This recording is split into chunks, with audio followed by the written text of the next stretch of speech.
Okay, this is a demonstration of Revolution styling. It's Camaro reverse hood tilt kit. Basically, it's a pretty simple operation. First things first, like always, pop the hood. Undo. What it does is undoes two latches on each side. Just lift the back.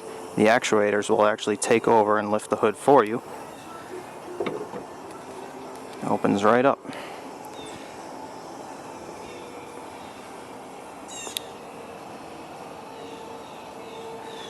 Now, as far as the hardware, it has two latches that connect where the factory hinges were, using the same two bolts that were there. Basically, unbolt the factory latch, put this one in, put the two bolts back in. Same with the other side. It has two cables that each run together and run to the center of the front hood. The cable runs right here, right through there, up to the front. Which then, the factory release cable is connected to a silver box. I don't believe we're going to be able to see it back here, but it's a silver box right in the back here. When you pull the latch, it pulls the other two, connects the latches, just like this. If I were to pull it, undoes it. Pretty simple operation there. As far as these bolts, these were existing. You undo the bolts that were there, put the factory actuator clip in that the kit comes with. They supply two new bolts. It was up to here. These two I had to drill in.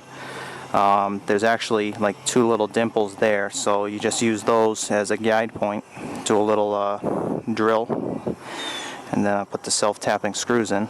Same with the other side. So we go to the top latch. This is where the hinge from down here connected to the hood.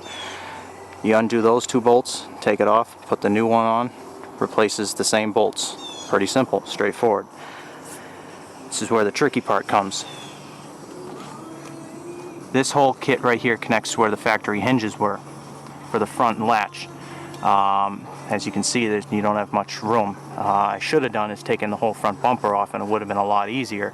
This is where most of the time-consuming part was. Basically, there's four bolts down there. You have to undo from the factory one, put the other two in. You can see the two shiny ones. There's two more above it, all the way up top there. You undo those and you have to put that in. In the instructions, they say you can go through with a long ratchet through the grill, but unfortunately, I have the Heritage grill and the holes are a lot smaller, so that didn't work. But it's doable. Put those in. Then you have to take this metal thing right here and you have to notch out. Luckily I have one of those Dremels, and you're just able to notch out here and here. Pretty straightforward as long as you have the right tools. Once that's done, then everything's good to go. These two bolts were existing. You take those out, the latch will stay in place. It's like welded in there. Put this bracket on the hood.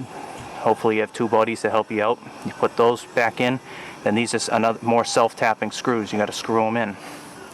I actually had one break on me, which I'll fix someday, but right now it's good enough. Don't want to deal with it anymore. From there, then it's just basically alignment. You have to play with these. Took me about, I don't know, an hour and a half, 2 hours to get the alignment perfect where it actually closes. Kind of tedious, but when it's all said and done, it looks great. Close it, just pull the hood down, make sure it's aligned, push one in, go to the other side, same thing, just push straight down, latch is in place, that's it, and they're in there good. No pulling up, nothing. It's pretty straightforward. Installation time was probably a total of 6 hours, but that's also putting the Veraram intake in. So that is it.